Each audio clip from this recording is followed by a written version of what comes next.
He's a very poor man, ostracized by his neighbors and supposedly cursed by God because he was born blind.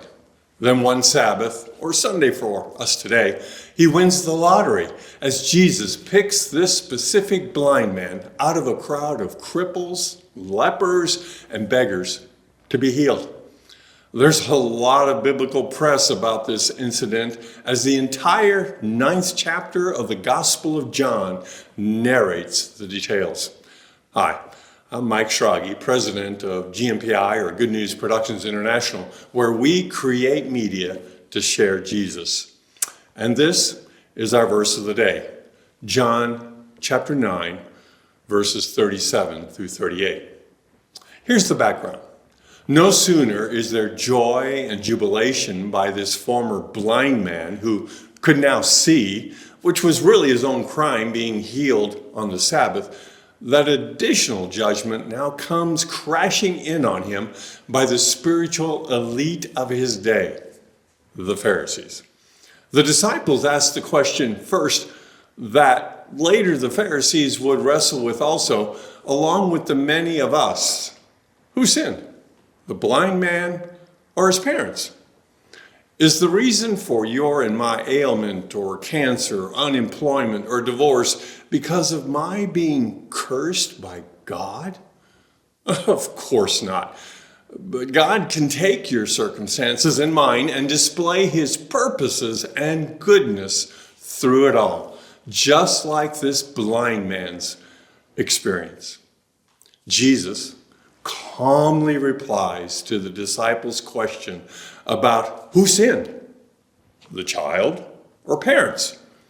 Neither, Jesus says, but that the works of God might be displayed through him. And displayed indeed, as the adult man jumps for joy as he sees in living color for the first time. You know, I lost my eye in a construction accident at the age of 27, so I can appreciate the gift of sight more than most. So what joy for this man's eyes to be working again, painlessly done, and now free of charge. So back to our verse of the day, John 9, verse 37 and 38.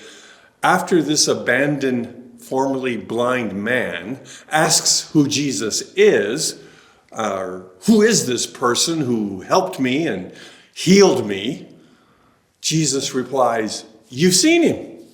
In fact, he is the one speaking to you." Now surely this blind man sees Jesus now. Then the man said, "Lord, I believe," and he worshiped him. Yep. Mission accomplished. The blind man, now healed. The spiritual elite Pharisees are taught a lesson of compassion over religiosity.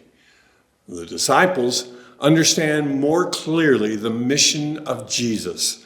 And we have one more remarkable miracle upon which to build our faith in Jesus.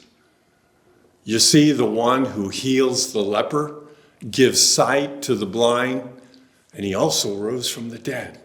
He is worthy of all our worship, now and forever, just like the blind man willingly offered to Jesus that day.